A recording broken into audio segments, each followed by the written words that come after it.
1850 The Hall, Average Joe Show 2.0. It's that time every week where we get to know our Springfield Falcons a little better off the ice. We're always over at the Mass Mutual Center. Tony and I spent Sunday night, right, Tone, watching that Lehigh Valley game. Fantastic game. It was a fun game. It really was. It was did not break the bad Falcons' outcome, way, but fun game. but certainly showed the character of the team that is the Springfield Falcons. Joining us in studio right now is a guy who I'm super psyched to get to know off the ice, Domenic Monardo, right wing for the Falcons. A super fascinating guy. We were just talking off the ice, and first of all, Domenic, welcome to the program. Unfortunately, you're now our friend, so we're going to go around town telling everyone that we know Dom Monardo, if that's all right. Yeah, that's perfect. I'm good with that. If you are. All right. Yes. Okay. Cool. All right. We're good, because it's going to hurt your reputation if as soon as I start telling people that we gave him bacon. You can, a little bit of bacon and coffee. I think that justifies our friendship. I love this. So, Dom, the Springfield Falcons, everything you guys were chucking up was going in a few weeks ago. You guys were riding high right before the All-Star break. You get a couple of guys heading up to Turning Stone for the All-Stars. You get Kirby Reichel back from the big time. Things were cruising. Obviously, Kreger, an older guy. Things are moving. You got the veterans. You got the young guys.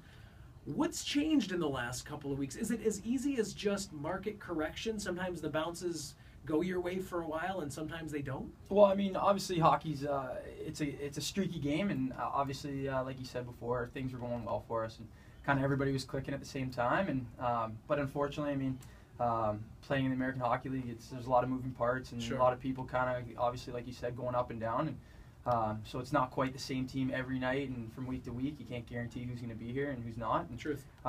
So I mean, obviously losing Forsberg, our goalie, who's having a stellar year for us. I mean, obviously it's the next step in his career to move up, and it's great to see him go. But I mean, other guys got to step up now, and I think that's kind of the process we're going through right now, is trying to find what guys are gonna pull the weight, or help out for losing Forsberg. So You're talking about moving parts. The Columbus Blue Jackets just activated and then signed Brian Gibbons down to the Falcons. Do you know a lot about him? Is he the kind of guy that can help the team? Oh, I mean, yeah, Gibbons has a great reputation around the league, and obviously he's put up big numbers, not only in the American League but in the NHL as well. And he was actually here at the beginning of the year, so I got to know him a little bit through my first couple weeks here. And then he went up, and obviously a guy like that, anytime you can get him on the roster is a plus for us. And I'm sure Coach is really excited to have him, and I know the guys are, so can't wait till he gets here. Of course, you got some penalty minutes amassed this year. Looks like in college you hit the 100 mark at the penalty minutes.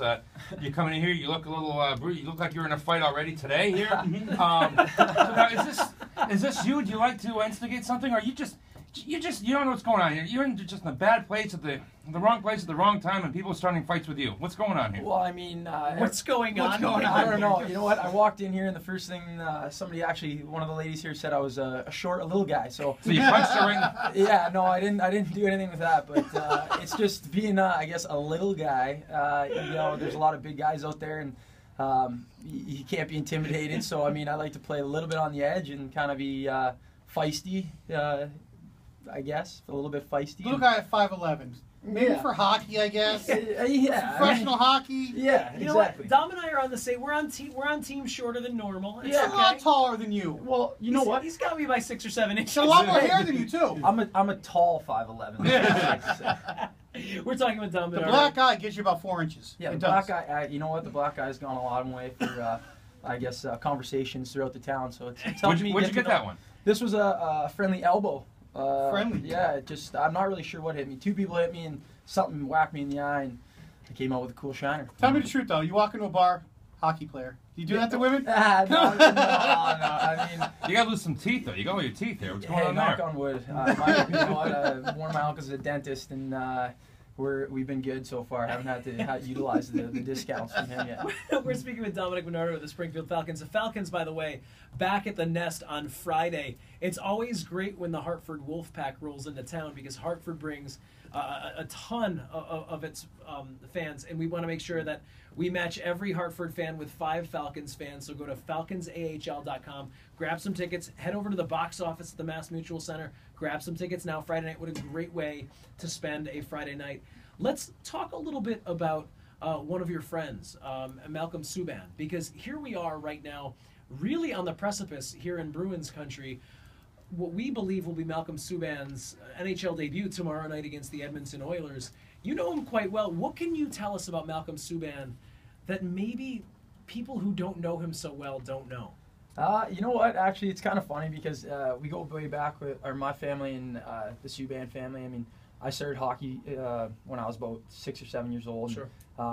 My dad was an avid fan of hockey and loved getting me out on the ice, and so was PK and Malcolm's dad. Sure.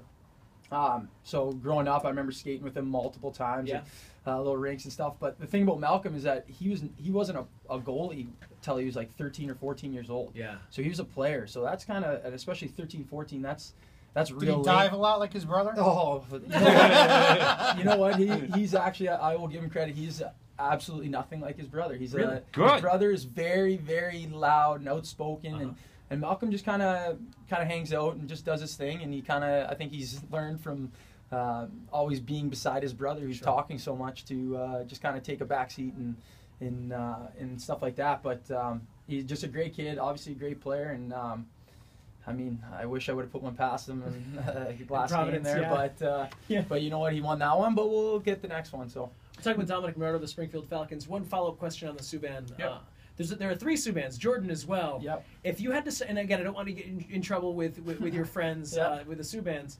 If you had to start a franchise today, knowing that the 3 of them have very different personalities, what kind of guy do you rally around? I mean, you, Domenic Monardo.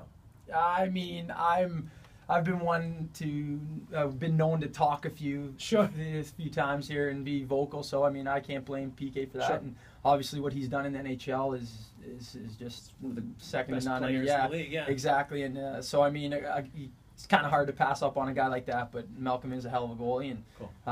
but at this moment right now, Sure. Sorry, Malcolm, I'm going to have to go with PK. Now, of course, Bruins fans are wondering either he could be a trade chip, or maybe people are even suggesting, hey, maybe you trade Rask, blow the whole thing up, and you give Subban the job. Give us a scouting report on him. How do you beat him? I mean, it's tough. I mean, when he's on his game, Malcolm's one of the most athletic goalies I think I've ever played against. He's big, he's strong, he's fast, and he's just kind of got that natural ability to just get in the way of things. So, I mean, you got to shoot a lot of pucks, and you got to put him in the right spots, and hope that he's a little bit off his game, I think. We're talking hockey. We're playing hockey with Domenic. With Domenic Monardo. Immediately after this segment. As the Springfield Falcons. 3-1. Let's get to the game Sunday that Kyle and I mentioned that we were at, and you know, it was. I'm guessing you guys retired, okay? But that's not where I'm going. You guys played three games in 3 days.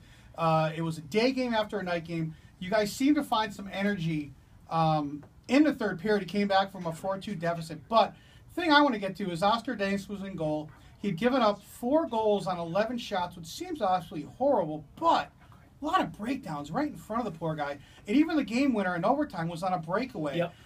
When games like this happen, does he ever yell at you guys and say, hey, can you guys pick up the play a little bit? I mean, no, he never really yells. I mean, Oscar's an amazing goalie. Obviously, he's drafted high for a reason. And, you know, like you said, you can't blame the guy for those goals. And I think as a team, collectively, obviously, no one's blaming him for any of those goals. And he doesn't have to yell. We know when we've kind of let him down and put him in a bad situation. And just like you said, at the end of the game, we kind of gave one up there for a breakaway, so you can't really fault him for that. And we just got to play better for him. And I feel bad in some games, and other games he stands on his head, and you know we do well in front of him, and you know we help him out when we can. And it's just kind of the way it's been going. And everybody's confident in him, and we know he can do the job. So it's just a matter of us limiting those turnovers, like you said, in front of the net, and keep getting W's. With Bravowski in attendance on Sunday, you think he was a little bit nervous? I don't know if he was nervous. Actually, it's kind of funny. Bobrovsky was in our dressing room this whole week and stuff, practicing. I had no idea who he was. To be honest, I thought he was a call-up from the East Coast League. I shook his hand, I had no idea, and turns out that's awesome. It was Bob the whole time. Yeah, hey, So do you play hockey? Yeah. Yes. Yeah, thank God I didn't put my foot in my mouth. I didn't really say anything to him, but I just said hi, and then I came back 2 minutes later after everyone's talking about it in the dressing room. I went over and I was like, hey, sorry, I totally didn't realize who you were. I'm Dom, and I introduced myself again. So that's awesome. Yeah. One more question for Domenic Monardo. It's such a pleasure to speak with you, Dom, honestly, to have you in here. You played at a number of levels now, Yep. from the OJHL with Aurora, the Aurora Tigers, if I'm not mistaken, Yep. and Lake Superior State, and then obviously at the professional level. What has been obviously the biggest jump has to be from the NCAA to the AHL, but what does Monardo still need to polish between now and the next step?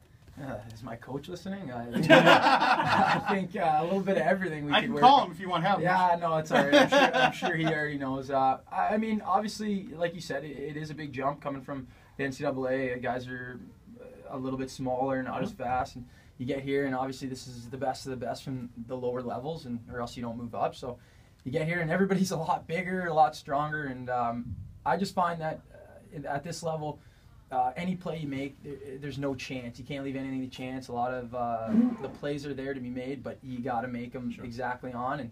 And even when you do get a clear-cut chance, these goalies like Malcolm we just faced the other day, and it's hard to put it past them. So everything's got to be harder and more crisp. And I think just the beginning of the year, just getting used to that, and kind of both ends of my game as well, like working on being in the right spot defensively, and then just letting the offense come, just gelling with teammates, and capitalizing on opportunities. So I think that's pretty much it. I think a lot of American listeners don't understand that the university system, there isn't really a university system of collegiate athletics in Canada, right? I mean, that's a totally different thing. Yeah, Canadian colleges and universities, and that's another thing.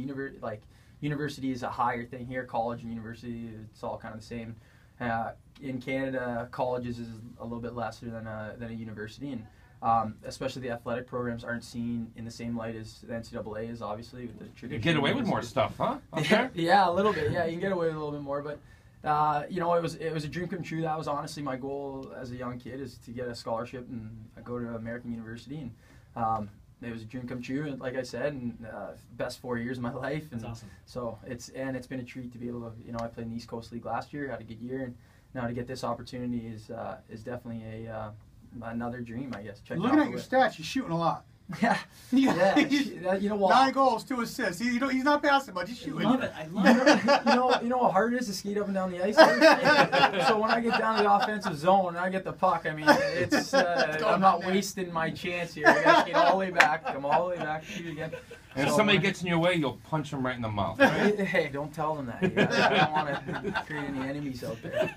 One last, I can keep you in for the next hour. Keep saying one last question every time you have a question. I have to know, just because you, David Pasternak, you played against him as well. Yeah, I played against him. Great player. I mean, we played against him just before the World Juniors a couple times, and then seeing him in the World Juniors, obviously the kid's got a lot of ability, and he's proven it at the next level, and I think the future is really bright for that guy. Domenic Monardo, we really appreciate you, my friend. Domenic Monardo. You have one more question for him? I mean this. I could keep Dom for the next hour. You guys can go home. We'll take off. It's going to be the Dom. We'll eat It bacon already for is an the hour. KB show. So We'll eat bacon for an hour. Here's what we'll do. Ready? The Dom and KB show. There you I'll go. even give you top billing. Whoa! Hey, and can I actually just say one more thing, too? Yeah. My uncle, Doug Breen, he's actually listening back home right now in Guelph, Ontario, and how's it going? And I'll talk to you soon. Awesome. We should all, you, me, and Doug, that's Canadian for hello. grab some poutine. Hey, come on, these Canadian cliches here. Hey, but, Wait a minute, we have a former Canadian who used to work here, and she was huge on that stuff. And then we'll watch a curling match later. Actually, I gotta go because one's on right now. I gotta go. Dom Monardo and the Springfield Falcons will be back in the nest at home on I got a broom Friday you can borrow. at the Mass Mutual Center, the 20th, February 20th, 7 p.m. The Hartford Wolfpack.